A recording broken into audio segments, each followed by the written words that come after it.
ప్రజలకు ఎన్నో చేయాలని ఆశ ఉన్న గల్లాపెట్టె మాత్రం ఖాళీగా ఉంది అన్నారు సీఎం చంద్రబాబు. ఆదాయాన్ని పెంచితే ప్రభుత్వానికి ఆదాయం వస్తుందన్నారు ఆయన. సంక్షేమ కార్యక్రమాలు ఇస్తూనే అభివృద్ధి చేస్తాము అన్నారు ముఖ్యమంత్రి. అప్పు చేసి పంచితే, అప్పులు చేసి అవినీతి చేస్తే ఆ సమాజం మనుగడ సాధించదు అన్నారు చంద్రబాబు.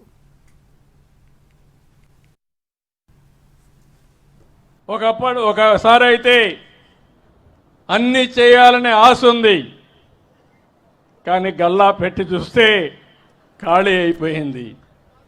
అప్పులు తేవాలంటే ఇచ్చేవాళ్ళు కూడా రావడం లేదు. కొన్ని నిబంధనలు ఉంటాయి.